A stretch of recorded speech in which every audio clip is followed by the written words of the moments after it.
Olá, sejam todos muito bem-vindos a mais um episódio do podcast Os Incomodados. Aqui a gente fala sobre educação, convivência, juventude e sobre desafios que precisam ser dialogados. E para me ajudar na nossa função de hoje, eu trouxe uma convidada mais do que especial para falar sobre quais são os desafios dentro e fora da escola. A conversa é necessária, urgente, eu diria que até desconfortável, né? Porque a gente vai falar sobre convivência, violência e bullying. E o que tudo isso revela sobre a sociedade que estamos construindo nos últimos tempos, né? E visto principalmente o aumento de casos de violências envolvendo crianças, adolescentes e principalmente mulheres. Dentro de casa, nas ruas ou dentro das escolas, e qual é o nosso papel nisso tudo. E para ajudar a gente a entender esse cenário com profundidade, eu tenho o prazer de receber hoje a professora e pesquisadora Luciene Tonheta. Seja muito bem-vinda ao nosso podcast. Obrigada, é um prazer enorme estar aqui com vocês. E ó, pessoal, é o seguinte, para quem não conhece a Luciene, ela é doutora na área de Psicologia Escolar e Educação, com uma trajetória reconhecida no estudo de relações interpessoais, convivência ética e prevenção da violência nas escolas. Ela atua diretamente na formação de educadores e desenvolve pesquisas sobre bullying, desenvolvimento moral, cultura e cultura de paz, sendo uma das principais referências no Brasil quando o assunto é convivência escolar. Então, mais uma vez, muito obrigada por aceitar o nosso convite. E antes da gente entrar nesse assunto denso, mas que é muito importante, eu quero saber quem é a Luciene antes de se tornar educadora, antes de chegar até aqui, de se apaixonar pelo universo da educação. A Luciene é a mãe do Gabriel. A Luciene é escritora de livros infantis. A Luciene é, de fato, alguém que se apaixonou pela possibilidade de transformar crianças e adolescentes em aquilo que eles têm de natural, aquilo que eles têm da sua própria natureza, que é serem pessoas que podem fazer o bem. Se há uma possibilidade de educá-los, é possível transformá-los, é possível transformá-los para aquilo que eles são. Então, eu sou aquela pessoa idealista, aquela sonhadora, e sempre fui, que quer transformá-los para o bem. Luciene, em que momento a educação tomou esse papel na sua vida? Em que momento ela entrou na sua vida e você decidiu que levaria ela como vocação e profissão? A minha mãe conta que... contava, minha mãe infelizmente já faleceu, mas a minha mãe contava que todas as vezes que ela ia ao supermercado, que ela ia para uma loja para fazer compras, o meu brinquedo favorito era uma sacolinha com lápis de cor, caneta, lápis e caderno. Então, eu acho que eu nasci achando que eu seria professora.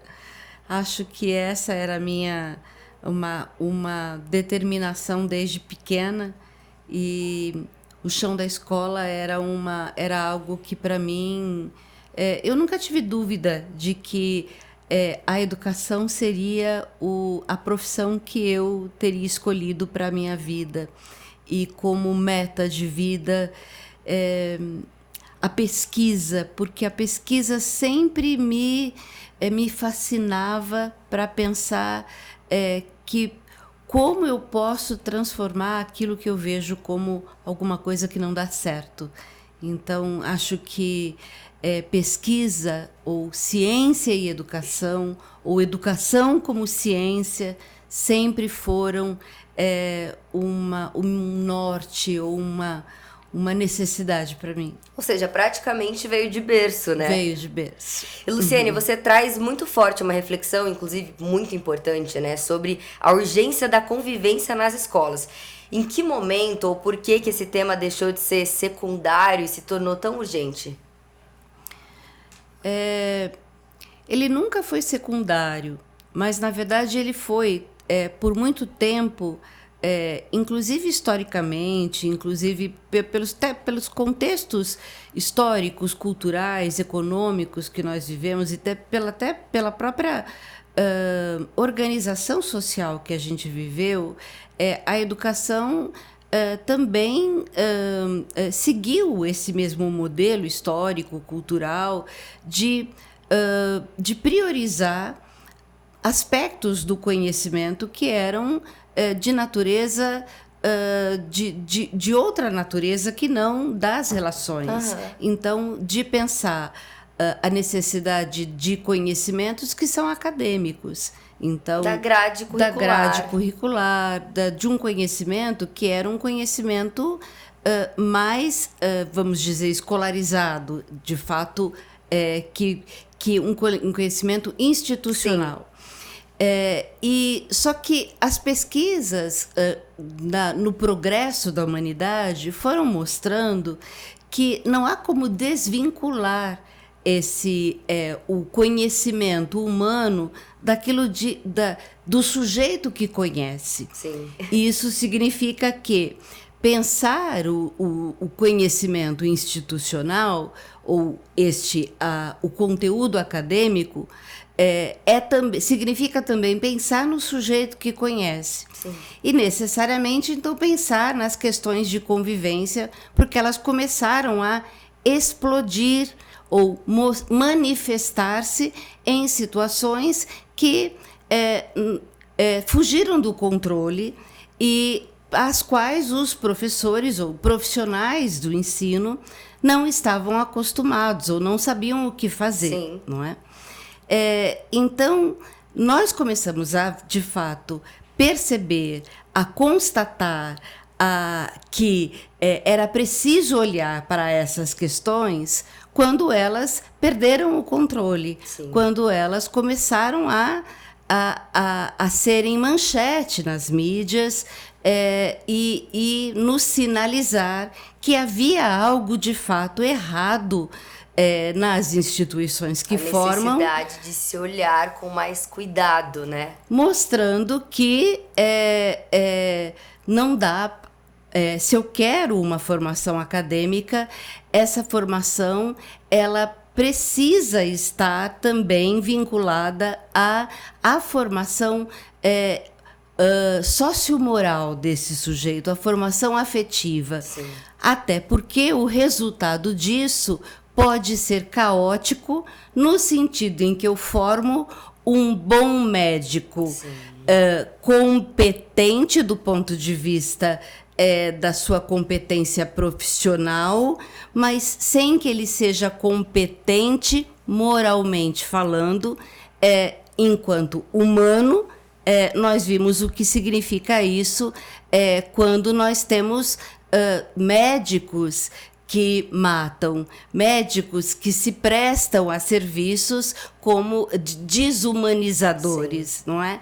Então, nós vimos que essas consequências elas são ruins para a sociedade. Existe uma raiz, né, que pode ser tratada no cerne da convivência escolar, até porque Exatamente. Todos passamos, né, por essa convivência e são muitos anos, né, dentro da escola. Exatamente. Então, percebemos como sociedade que era preciso, então, olhar para o que as ciências na educação, as ciências nas humanidades, não só na educação, mas na antropologia, na psicologia, na filosofia, nas humanidades, que são tão pouco prestigiadas, não é? Porque, infelizmente, sim, nós temos muito prestígio nas ciências da matemática, nas ciências da economia, nas ciências que constroem, da arquitetura, da engenharia, sim, né? Mas a gente dá pouco prestígio para as ciências das humanidades, mas são elas que nos dão pistas sobre como melhorar a existência humana, como ajudar, de fato, crianças e adolescentes que matam, crianças e adolescentes que se matam. Que violentam. Exatamente, que matam os outros, que violentam. Como explicar o feminicídio, como explicar o racismo, são essas evidências dessas ciências que podem nos ajudar, não é? Inclusive, hoje a gente usa muito a palavra violência, né? Mas você faz uma distinção muito importante, né? Quando você pode explicar, por exemplo, de forma clara, o que de fato é o bullying e o que muitas vezes as pessoas confundem com bullying, mas não é bullying, é outra coisa, é outro tipo de agressão. Primeiro, a gente tem que entender que, do do ponto de vista do cotidiano, a gente acaba usando uma palavra como sinônimo de um guarda-chuva de muitas coisas, exatamente. Como, por exemplo, a gente usou na psicologia o nome de autismo para um monte de síndromes, um monte de problemas que são de manifestações diferentes. Então, a gente pode dizer que a violência também, a palavra violência, ela é um grande espectro de vários outros problemas que acontecem e que, do ponto de vista do cotidiano, eu usar a palavra, inclusive a palavra violências, não é? Ela pode me ajudar a pensar várias formas que são da falta de um conteúdo moral em jogo, que é o respeito. Então, são várias formas de desrespeito presentes, certo? Abrange muita coisa. Sim, abrange muita coisa. Agora, só que para aqueles que são profissionais em educação, é preciso que eles saibam distinguir essas formas de desrespeito que acontecem na escola, exatamente porque eles precisarão caracterizar essas diferentes formas para poder saber como intervir. Sim. Porque é como se fosse um médico.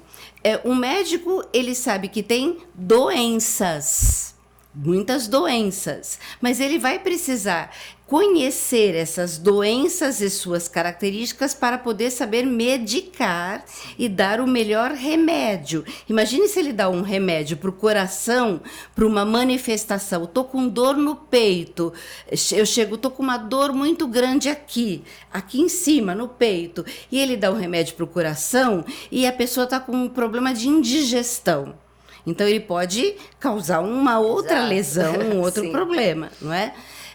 Então, a mesma coisa o educador. Ele precisa saber entender, observar, caracterizar quais são as formas, de fato, dessas violências, distingui-las, nomeá-las, caracterizá-las, para poder melhor intervir e saber que uma intervenção bem feita pode, então, reduzir, pode minimizar o seu problema. Tá certo?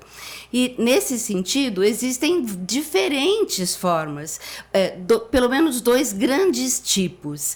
Um grande tipo são manifestações que são perturbadoras da ordem. Manifestações que perturbam a ordem não porque são cruéis, não porque têm a intenção de danificar, de diminuir as pessoas ou de atingir a dignidade das pessoas, mas são manifestações que perturbam, que acabam atrapalhando a ordem da sala muito mais pela repetição, não pela profundidade. Então, pela repetição, porque são indisciplinas, são falta de educação ou incivilidades, então pequenas faltas de gentileza, então meninos que jogam aviãozinho, que brincam com o ventilador, destroem o ventilador, que dão um grito no meio do nada, soltam um pum e todo mundo dá risada. Então, são pequenas faltas de educação. Indisciplinas, então, o celular que toca no meio da aula, a falta da lição que atrapalha, não é? A música, começa a tocar música, põe um fone de ouvido, então, que atrapalham o rendimento escolar ou que atrapalham diretamente a aprendizagem. A indisciplina... Do próprio indivíduo ou do conjunto? Ou do conjunto. A indisciplina atrapalha o contrato social da aprendizagem. Ou então, falamos da indisciplina, da incivilidade, ou então a transgressão à regra. Então, de chegar atrasado na escola, de pular o muro da escola, de sair da sala de aula sem autorização, de não voltar do recreio na hora certa. Então, transgressões, de vir sem uniforme, transgressões a regras que são convenções da escola. Perfeito. Bom, essas são perturbações. E E um outro grupo de violências, vamos dizer assim, que na verdade a gente pode chamar de problemas de convivência, que seriam as violências mesmo. Que aí tenho agressões físicas, agressões verbais, eu tenho as cyberagressões que são ligadas às questões da convivência virtual. E que fogem do muro das escolas. Que hoje ultrapassam, porque as escolas já não têm mais muro. As agressões que vêm de fora da escola, então os ataques, por exemplo, que nós vivenciamos mais intensamente na atualidade nas escolas brasileiras, e o bullying, que é uma forma de violência, porque tem como característica comum deste grupo a intenção, porque tem a intenção de ferir o outro e atingir a sua dignidade, porém tem características peculiares. E aí vamos entrar na diferença do que é o bullying e dessas outras diferenças, dessas outras violências desse outro lado aqui. Perfeito. Então vamos lá. O bullying é um tipo de violência específico, sério, que tem, por isso, pela gravidade, pela seriedade, tem até uma lei específica para ele, Sim. Não é? Que, na verdade, coloca-o como, não é só para ele, fala bullying e outras violências, mas coloca como ele, como unidade, Sim. bullying e outras violências. Perfeito. Por quê? Que ele coloca-se o bullying no mundo todo como um patamar tão importante. Porque o bullying é um tipo de violência que, para ser caracterizado como bullying, ele tem pelo menos cinco características. Tá. Primeira, para ser bullying tem que ser repetido. Para ser bullying não é uma agressão pontual que eu brigo com você. É uma forma de perseguição, né? É uma forma de perseguição contínua. Hoje eu tiro sarro de você, amanhã eu ameaço inventar uma mentira sobre você. Depois de amanhã, eu tiro o seu nome do grupo de WhatsApp. No outro dia, eu faço uma brincadeira, crio um meme sobre você e espalho para a escola inteira. No outro dia, eu coloco você numa situação de vexação diante de alguém. No outro dia, eu corto o seu cabelo. No outro dia, eu passo a perna e faço você cair. No outro dia, eu tiro você do grupo de meninas que vão jogar vôlei. Ou seja, todos os dias você é um alvo de algum tipo de intimidação, menosprezo, ameaça que você sofre da mesma pessoa. Então, eu tenho repetição, eu tenho uma vítima que recebe essas ameaças, mas que não é uma vítima qualquer. Sim. É uma vítima que não revida. Mas por que ela não revida? Porque ela não tem forças, Sim. Ela se vê com pouco valor. Ou até por medo da reação ser ainda pior, né? Exatamente, porque na verdade tem um autor ou um grupo de autores que escolhem essa vítima exatamente pelas características que ela tem. Uma das características da vítima ela não consegue nomear aquilo que ela sente. A vítima de bullying, para ser vítima, é como se ela consentisse que ela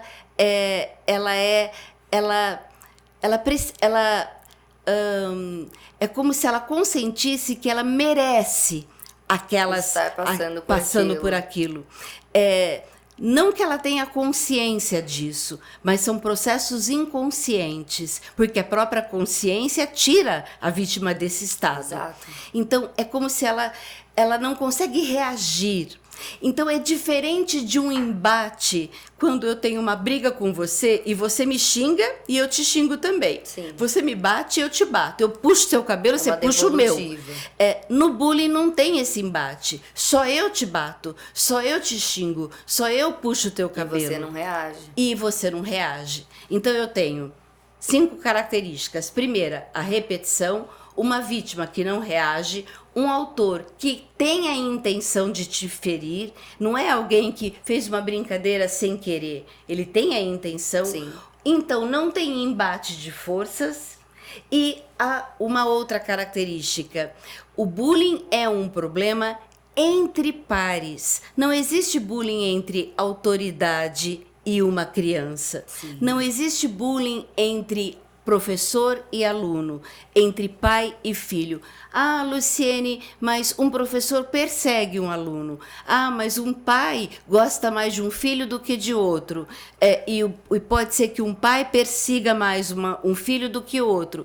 Isso tem outro nome, isso é assédio moral. Outras formas de violência. Mas não é outro nome de outra forma de violência. Isso também é desrespeito, mas não é bullying. Por que é tão sério o bullying? Porque na verdade o bullying afeta uma relação que é hierarquicamente no mesmo nível. Sim. E por que é tão sério? Porque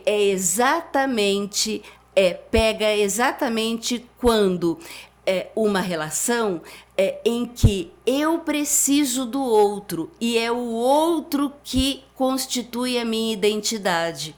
Então, se o bullying fere exatamente quem constitui a minha identidade, que é o outro, então o bullying é o mais importante. Sim. Ou a mais grave forma de violência.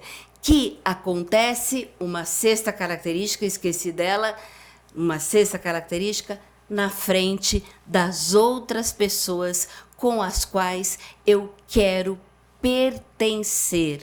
Por isso o bullying é tão sério. Sim. Eu preciso, para ser quem eu sou, me sentir pertencente, aceito a um grupo social. Eu não quero ser igual ao meu pai. Eu não quero ser igual à minha professora, na verdade, porque quando eu vou para o shopping, eu não quero mais ir com o meu pai. Eu quero ir com os meus amigos. Eu não quero ir com a minha mãe no cinema. Eu quero ir com os meus amigos.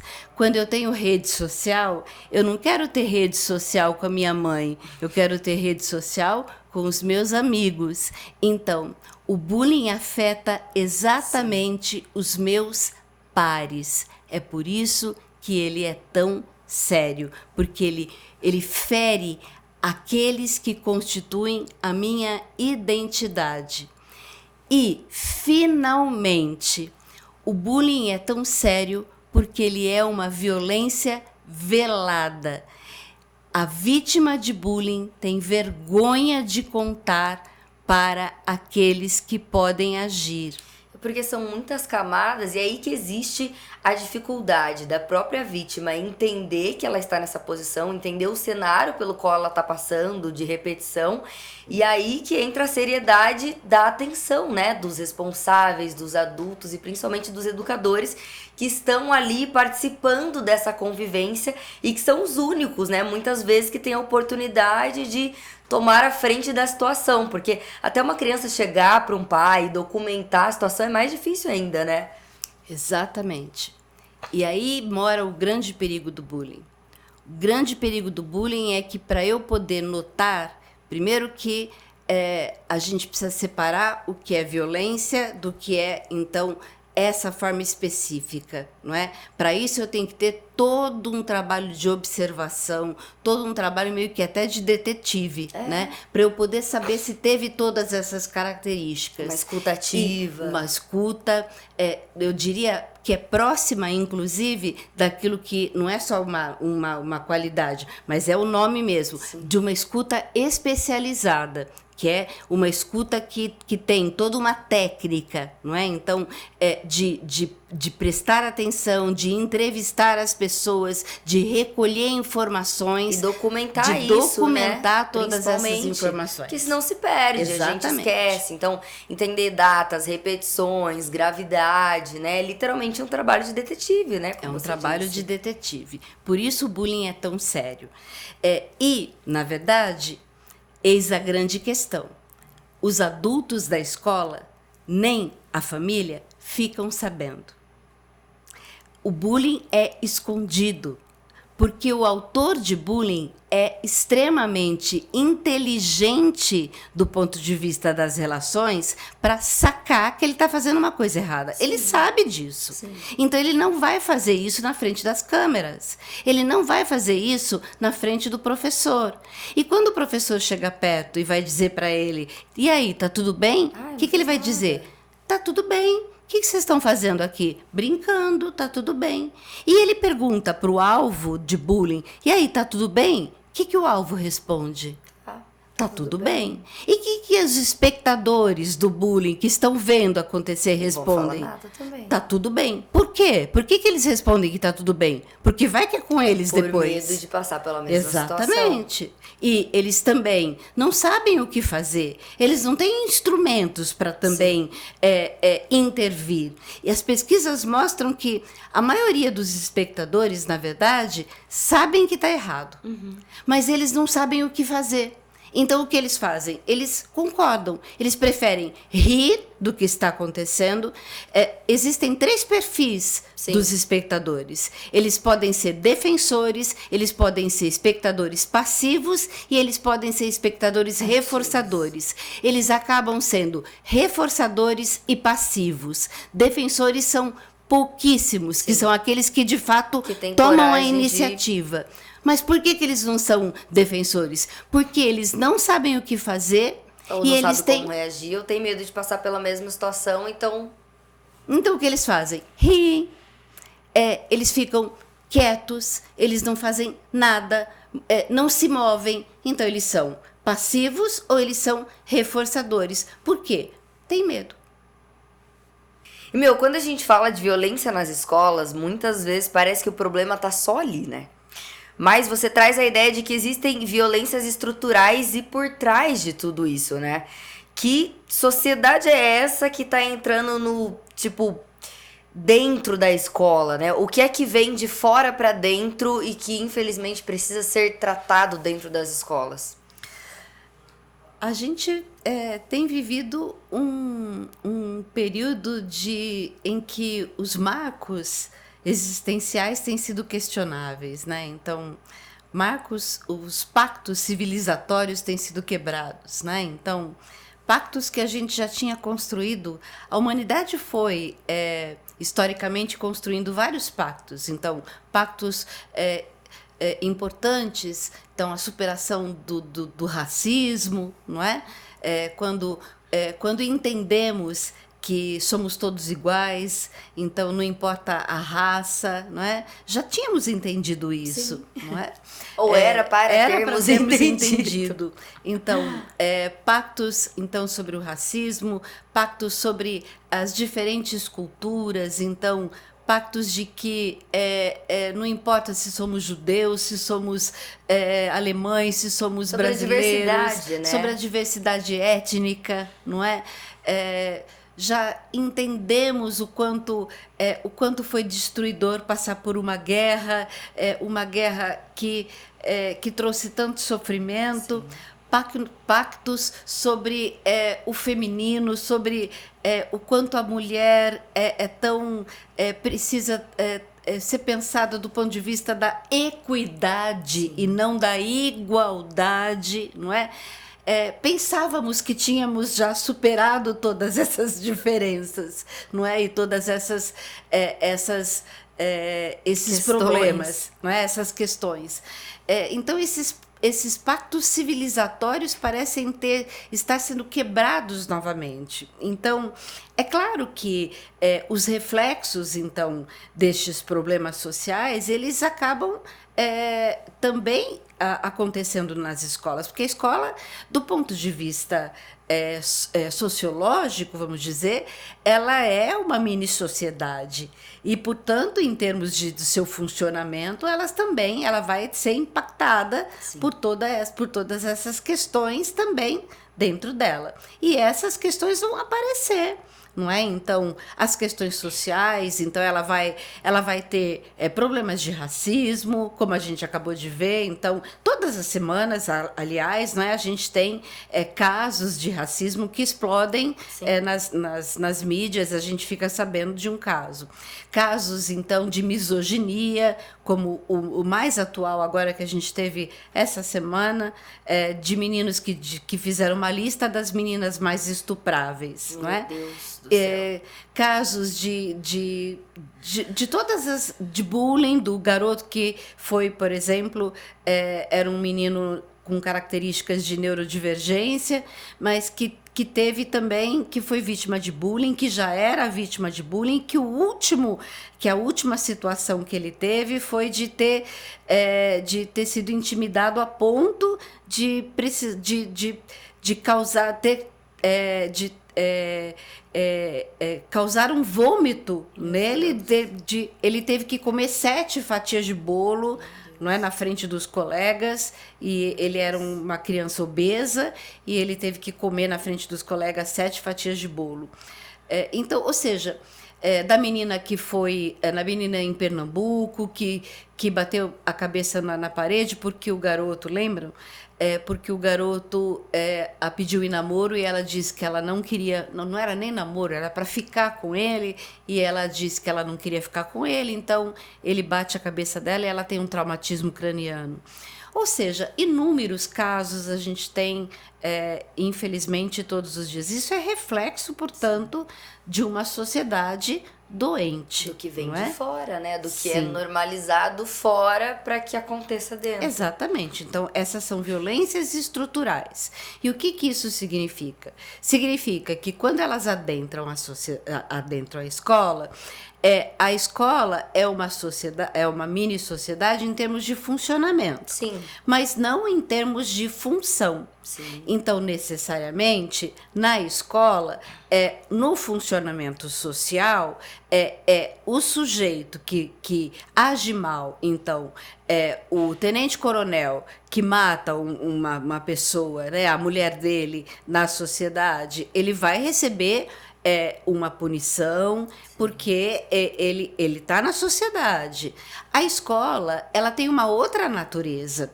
A natureza da escola é uma natureza diferente da natureza da sociedade. Sim. Ela tem o mesmo funcionamento, mas não a mesma função da sociedade. A função da escola é a função de educação. Sim. É a função de formação humana. Então, se a natureza da escola é uma função de educação, então o seu trabalho com quem é autor e é vítima dessas formas de violência é também a natureza da a natureza da formação. Sim. Então, se é a natureza da formação, ela precisa educar esses garotos e garotas. Ela precisa dar a eles a possibilidade da reparação, dar à vítima a possibilidade de aprender a se defender. Sim, principalmente. Aprender a dizer para o outro, a dizer para aquele que a ofendeu o quanto aquilo a ofendeu, a dizer para o outro o quanto aquilo ela não quer mais que aconteça. Ela é que precisa ser ouvida, ela é que precisa dizer para quem foi o agressor se a reparação que o agressor propõe como forma de reparar mesmo, de tratar, como forma de restaurar a convivência, se é possível para ela, se é boa para ela. Porque quem tem que pensar numa forma de reparação é o agressor. Sim. Quem tem que propor alguma forma de fazer com que ela fique melhor, com que a vítima fique melhor, é o agressor. E quem tem que aceitar ou não é a vítima. Então, a gente precisa entender que Quando acontece um problema de violência estrutural na escola, eu preciso pensar que a ação do educador, ele vai ter que ser com quem está envolvido, Sim. sempre com quem está envolvido, mas essa ação vai ter que ser de restauração da convivência. Restaurar a convivência significa dar a essa vítima a possibilidade dela se defender e dela se empoderar. E como é que eu empodero essa vítima? Dando ao agressor a necessidade dele reparar esse problema que ele causou. Ou seja, ele precisa de um... que não é um pagamento, mas é uma reparação. Sim. Ele tem que achar uma forma de reparar com a vítima, porque ela precisa sentir, ela precisa aprovar essa reparação. É por isso que, senão eu tenho de fato uma sensação de impunidade. Sim. É uma sensação de que nada foi feito. E eles precisam dessa sensação, até para que ela possa seguir adiante. Só que, quando é uma violência estrutural, eu preciso lembrar que uma violência estrutural, ela é maior do que apenas os envolvidos. Sim. Porque ela envolve a sociedade e, portanto, ela envolve um coletivo. Sim. Quando eu falo de uma violência estrutural, eu estou falando de racismo, eu estou falando de misoginia, então eu estou falando de etnias, eu estou falando de ofender mais do que uma pessoa. Eu estou ofendendo um coletivo. E é por isso que eu preciso de um trabalho com aqueles que com mais do que só os envolvidos. Eu preciso de um trabalho coletivo com a escola. Eu preciso com a estrutura da escola, com aqueles que também são observadores, mesmo que não sejam um trabalho, mesmo que não seja bullying, Sim.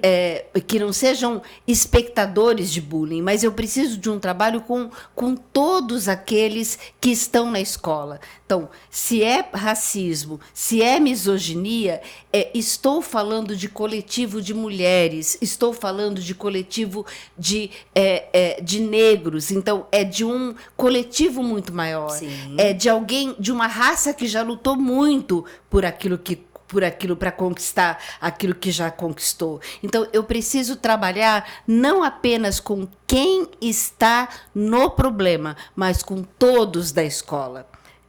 Esse movimento, cada vez que acontece uma violência estrutural, precisa ser com toda a escola. Sim. É essa a diferença de quando é uma agressão apenas pontual com alguém, então que eu converso, ou com quem eu ajo. Sim. Apenas com quem de direito. Essa é a diferença. Precisa envolver a todos, né? Exatamente. Inclusive, aproveitando esse gancho, tem um ponto que hoje está muito evidente, que você já acabou de comentar, que é o crescimento, né, de discursos e comportamentos, infelizmente, misóginos, racistas, homofóbicos e tantos outros formatos de preconceito e de violência. De onde você acredita que venha esse aumento e o que está alimentando isso? São violências complexas, são comportamentos complexos que, e como uma violência complexa, ela não tem uma resposta única. Sim. E não tem um porque único envolve fator. Muitas camadas, né? Sim, e aí a gente pode lembrar que essa geração de jovens, e interessante que tem pesquisas que vão mostrando o quanto jovens, a geração de jovens tem mais comportamentos misóginos. Pois né? E o que explica isso? Uma das possibilidades é pensar que esses jovens tiveram muito mais acesso a subcomunidades, a conteúdos de misoginia. Sim. Com mais facilidade, com mais acesso, principalmente mais cedo. Sim. Com menos proibição do que a nossa geração, do que a minha geração, por exemplo. E esses conteúdos moldaram muito mais cedo e moldaram com mais facilidade a sua personalidade. Sim. Tá certo? Então, isso pode ser uma explicação. Uma outra explicação, a gente tem estudado bastante, é exatamente, isso tem a ver com a escola, e esse que é bastante sério, é o quanto nós temos pensado num sentimento que é o sentimento de pertença. O sentimento de pertença, e que também não é único, e que, juntando-se o sentimento de pertencimento e o momento histórico, o momento vivido por esses jovens, dessa contemporaneidade, que é o momento de falta de sentido para a vida, ou o momento em que a expectativa de futuro para eles é meio que sombrio. Sim. Ou não existe muito futuro para aqueles que aprenderam que o futuro é hoje. Sim. Aprenderam que a perspectiva de futuro é meio que inexistente. Sim. A longo prazo, não, né? São jovens como as gerações passadas que enxergavam um futuro sem ter... enxergavam... antecipavam algo que ainda não sabiam que viria a acontecer. Esses jovens, eles têm o futuro já nas suas mãos. Ou seja, o que significa isso? Nós éramos acostumados... Então, 2 exemplos. Primeiro, nós éramos acostumados a ter... nós sabíamos, por exemplo, quais eram as nossas profissões. Sim. Então, futuramente, a gente já tinha um leque de profissões, o que a gente poderia ser. Então, eu poderia ser médico, eu poderia ser pedreiro, eu poderia ser artista, eu poderia ser, sei lá, jogador de futebol, eu poderia ser motorista de ônibus. Os adolescentes de hoje, eles não têm clareza de quais as profissões que vão ter no futuro. Sim. Porque elas estão em constante transformação. Sim. Tá certo? Novas surgindo, exatamente. Outras se tornando obsoletas, é tudo muito imediato. É muito imediato, é muito rápido. Os tempos de liquidez, como diria Bauman, passam muito rápido. As informações são muito rápidas. E isso modula a identidade dos adolescentes para terem tudo aqui e agora. A informação chega muito rápido para ele.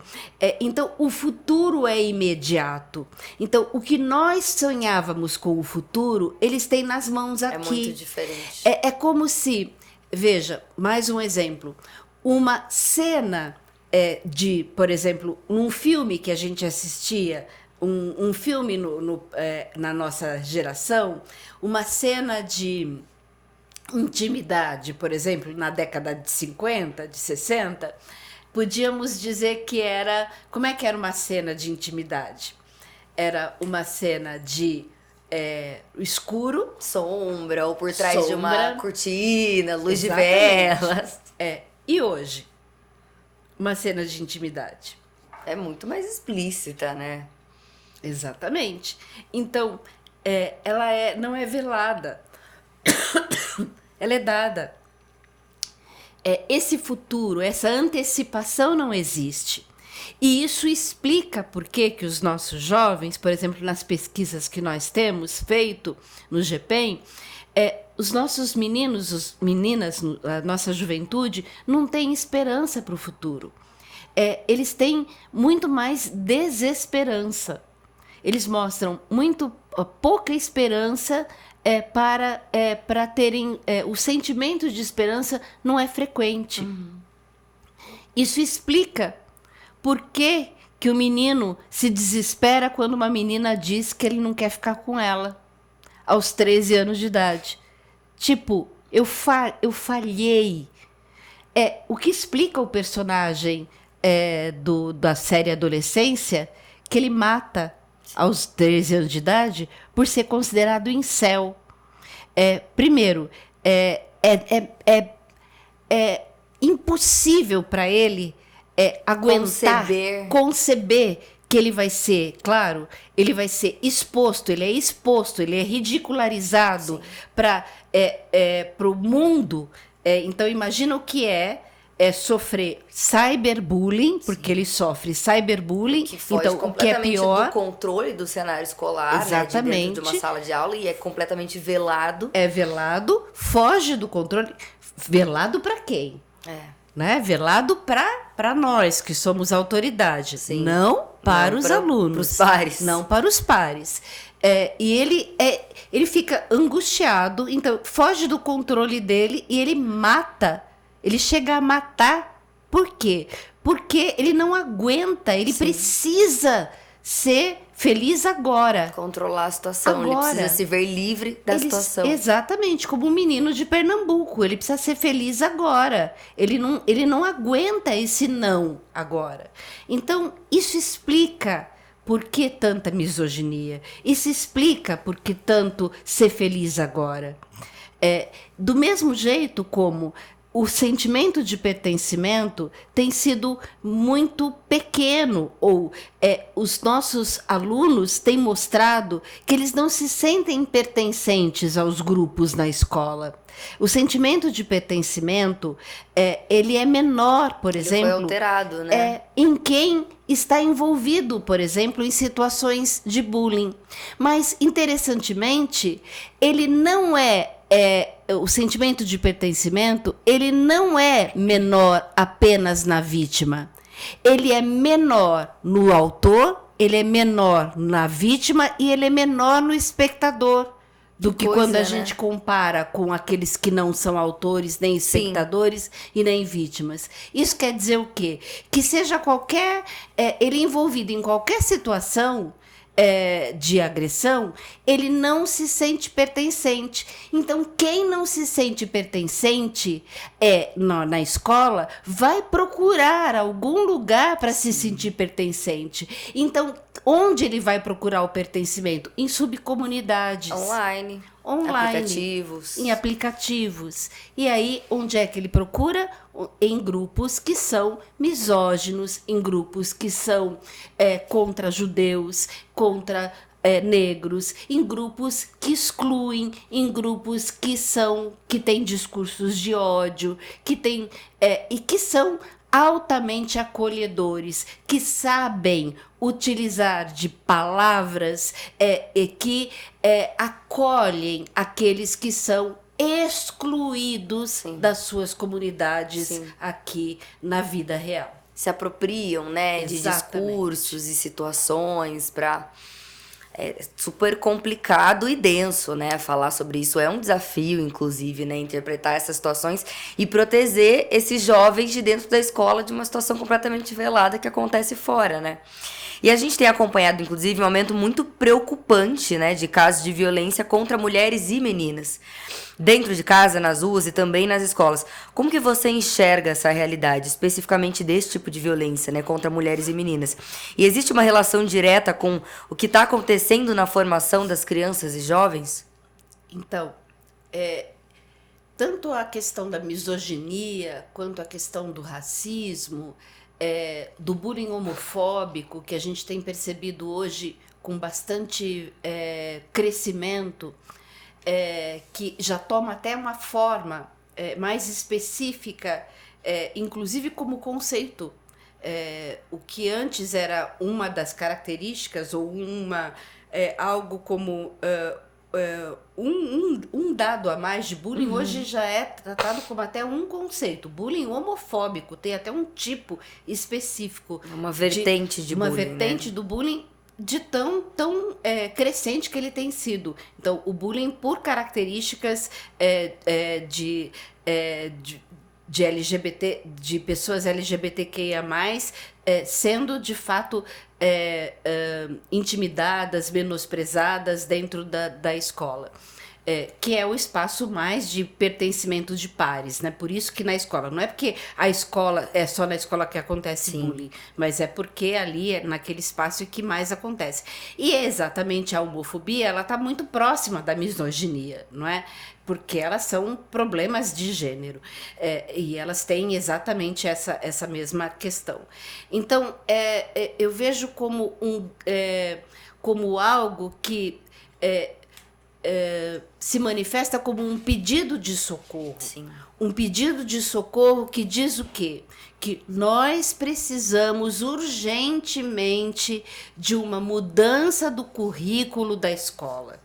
E uma mudança do currículo da escola me diz, na verdade, de uma das dimensões da escola, que é a dimensão curricular, que é a dimensão de não dá mais para a gente tirar ou deixar de trabalhar com essas questões como conteúdo, também conteúdo como objeto de conhecimento.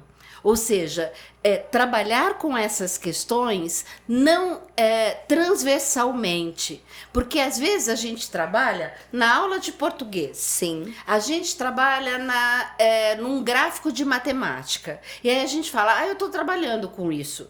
Mas não, é trabalhar como objeto de conhecimento. Sim. O que está acontecendo no mundo? Pega esse vídeo do tenente coronel e discute isso. Porque a fala dele, o que ele disse, o que significa? Ele postou, ele mandou uma mensagem para a mulher dele dizendo, eu sou macho alfa. Macho alfa precisa mandar na mulher, na fêmea. Ele postou isso. E o que significa esse discurso? O que pode levar um discurso desse? Por que ele é tão problemático? E aí discutir isso com os adolescentes. Então, essa é uma necessidade. Então, isso é do ponto de vista do currículo. A segunda dimensão é do ponto de vista das relações. Sim. E do ponto de vista das relações organizar na escola espaços em que esses meninos e meninas possam falar sobre os problemas que estão acontecendo na escola. Sim. E falar sobre os problemas que estão acontecendo na escola não é só... só um debate, uma roda de conversa, uma palestra sobre conscientização, né? Precisa existir um espaço de escuta ativa. E se esse espaço de escuta ele só for quando tem um problema... ele não se constitui um espaço psicológico. Então, eu preciso ter, na verdade, espaços já institucionalizados. Então, como o dia da assembleia, para crianças, o dia da avaliação do dia. Legal. Então, que eu tenha esses espaços que, na verdade, eu estou entrando até numa terceira dimensão, institucional, que eu possa organizar na minha escola esses espaços. Ferramentas práticas, né? E exercícios. Exatamente. E que eu tenha, dentro até dessa terceira dimensão, que é institucional, que eu consiga organizar, porque lembra que a gente falou que o bullying, por exemplo, não é algo que eu vejo? Sim. Eu não vejo, professor, mas não é porque eu não vejo que eu não vou ter quem veja. Exato. Quem vê são os pares, não são? Então, se utilize da literatura, porque a literatura mundial, a ciência em educação, a ciência na psicologia já descobriu formas de como lidar com o bullying Sim. na escola, não com os professores, mas construindo sistemas de apoio Sim. que são alunos formados para intervir. Então, organizando na escola sistemas de apoio, que são esses grupos de alunos que vão ser formados para observar Sim. e eles intervirem nas situações que eu, professor, não vejo. Perfeito. E, para finalizar, a gente falou muito, né, sobre possibilidades e ferramentas dos quais os professores, educadores, né, e o ciclo escolar podem se apropriar, né, para amenizar essa situação, identificar essas violências, mas agora e para os pais irresponsáveis, né, que estão fora do ambiente escolar? Quais são os sinais que eles precisam observar e que atitude precisam mudar dentro de casa? A primeira coisa que a gente precisa lembrar é que os pais também não saberão quando um filho está sofrendo bullying, e muitas vezes, inclusive, quando os filhos estão autores de bullying. Sim. O que às vezes é mais difícil ainda de aceitar e de compreender, de Sim, conceber a situação, sim. né? Então, do ponto de vista de quem está ouvindo e é professor, é educador, é preciso ter uma paciência também com os pais, porque eles também não sabem. E ainda sabem menos como lidar com essa situação, porque não são especialistas. E é um recorte geracional imenso, Exato. né? Não existe nem comparação da época deles, Sim. onde nem existia o bullying, né? Exato. Na época, então... Existia como fenômeno acontecendo, mas não estudado, Sim. não é? Não entendido, não compreendido com todas as ferramentas que nós Sim. temos hoje. Então, assim, o que a gente vai pensar é que os pais precisam primeiro estar atentos, atentos aos sinais que a criança e que o adolescente dá de comportamentos, né? Então, a criança dificilmente chega para o pai e vai dizer: eu estou sofrendo bullying. Sim, E na difícil. verdade, e quando a criança diz eu estou sofrendo bullying, ou o adolescente, desconfie, porque provavelmente pode não ser. Sim. Quase certeza de que não é. Tá. Porque quando uma criança ou um adolescente chega dizendo eu estou sofrendo bullying, não é. Tá. Mas é claro que a gente não vai dizer para a criança, não é verdade, né? Não vai amenizar, né? Mas a gente vai ouvir e vai tentar entender o que está acontecendo com a criança. Os sinais, ela vai deixando claro.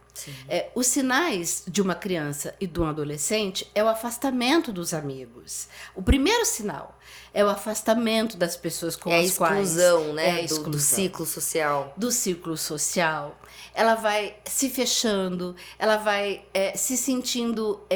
ela vai deixando de... É como se ela questionasse a ela mesma. Ela vai dizendo que ela não tem valor, ela vai dizendo, eu não consigo mesmo, ela vai se desvalorizando frente às diversas qualidades que ela tem. Se minimizando. Né? Ela vai tendo, manifestando sinais psicopatologias. Ela vai dizendo que ela tá com dor de barriga, e ela tem mesmo dor de barriga. Sair mais cedo ela da aula, ou não ir, né? Não faltar indo pra aula, faltando a aula. Ela vai sentir febre. Ela vai ter dor de barriga, e é febre de verdade. Ela vai ter dor de barriga de verdade, não é mentira. São reações físicas que ela não consegue, da situação que ela não consegue controlar, né? Exatamente. Ela vai deixar de ir em festa, ela não vai querer sair com os amigos, ela vai se trancar no quarto. Ela vai ter reações de quando você sai, de repente, ela vai querer estar com você o tempo todo, ela vai grudar na tua perna e vai dizer, não quero que você vá embora, não vai trabalhar hoje, fica comigo. Ou querer ficar sozinho o tempo todo, né? Ou querer ficar sozinha, ou então não querer que você saia de perto dela. São reações de uma criança ou adolescente que sofre bullying. Uma criança ou adolescente que comete bullying é uma criança ou adolescente que chega contando vantagem. Uma criança ou adolescente que conta vantagem sobre o outro, que diz que ganhou alguma coisa de outra criança e não conta como. Ou conta, mas a história que ele conta é uma história que não é algo muito comum, do tipo, ele me deu. E é uma coisa que, assim, do nada te deu, pagou uma Coca-Cola para você, mas do nada ele te deu o lanche, do nada ele te deu esse brinquedo, ele chega com alguma coisa que é do outro. Ele conta sobre um jogo que ganhou. Ele tira sarro de pessoas. Ele faz comentários maldosos de outras pessoas. Ele está sempre em evidência. Ele quer sempre ganhar tudo que faz. E é diferente, só cuidado, com a fase da criança pequena, dos 4 anos aos 6 anos, que ela quer ganhar tudo mesmo. Que isso é normal da criança. Sim. E a gente até deixa ela ganhar. Porque achou bonito, porque achou legal. Ela quer ganhar mesmo e tá tudo bem, não tem problema, não é? Mas isso ficar então de olho nesses sinais. Quando a gente vê esses sinais, a gente procurar a escola. Sim. Procurar a escola e também não se constranger quando a escola disser eu não estou vendo isso acontecer. E não acusar a escola, porque a escola também pode não estar vendo mesmo. Mas dizer para a escola, eu preciso que vocês observem isso. Porque eu preciso que escola e família estejam parceiras neste momento para ajudar essas crianças um trabalho em conjunto, a sair dessa situação, tanto de vítima como de autora. Ela precisa sair dessa situação. E mais importante, uma criança vítima de bullying, eu preciso dizer para ela como você vai fazer para que ele ou ela não faça mais isso com você. E olhar para ela com cara feia. A gente costuma dizer até de fazer cara feia e dizer para ela o que você vai fazer para que ele não bata mais em você. O que você vai fazer para que ele não morda mais você. O que você vai fazer para que ele não faça mais isso com você. Ou seja, fazer cara feia significa dar à criança ou adolescente a possibilidade de se indignar. Porque, do ponto de vista da psicologia... De compreender que está errado mesmo e que não devia acontecer ou se repetir, né? O sentimento de indignação gera, na verdade, a possibilidade dele se defender. Ele reagir de alguma forma, né? Essa autodefesa, a autojustiça, e ele precisa disso. A vítima precisa se empoderar, ela precisa nomear o que ela sente. Então eu preciso que ela diga, eu não gostei do que você fez, eu não quero que você me bata, eu não quero que você faça isso comigo, porque ela precisa se defender. Sim. Ela precisa parar com aquilo que acontece. Às vezes os pais dizem assim, vai lá e bate nele também, vai lá e xinga ele também. Então, melhor do que vai lá e bate nele também, se protege, meu filho, sai correndo, grita, avisa chama alguém, fala que você não quer, que você não gosta. Chama os amigos para te protegerem, pula, foge, faz qualquer coisa, mas não deixa ele te bater. Sim. É isso que eu preciso. Luciane, que conversa extremamente necessária. Eu acho que a gente deixou claro aqui hoje, né? Que convivência passa longe de ser uma coisa secundária, um detalhe extra, mas sim da gente olhar com mais atenção, com mais carinho, como parte principal, extremamente necessária e urgente de uma pauta escolar, né? De um ciclo social de conversa entre jovens educadores, pais e profissionais da área da educação. Então, gostaria demais de agradecer mais uma vez pela sua presença, pela oportunidade da gente ter essa troca. Eu tenho certeza que vai ser uma conversa muito importante e que ela possa, né, ser levada para salas de aulas, entre rodas de educadores, de pais, de conversas. E se você está aqui, se você é um jovem, se você é um pai, se você é um educador que gostou muito de participar dessa nossa conversa de hoje, compartilhe com mais pessoas nas suas redes sociais, nos grupos de WhatsApp e mande para quem também vai gostar muito de ouvir tudo que a gente trouxe aqui. Um beijo e até o próximo episódio.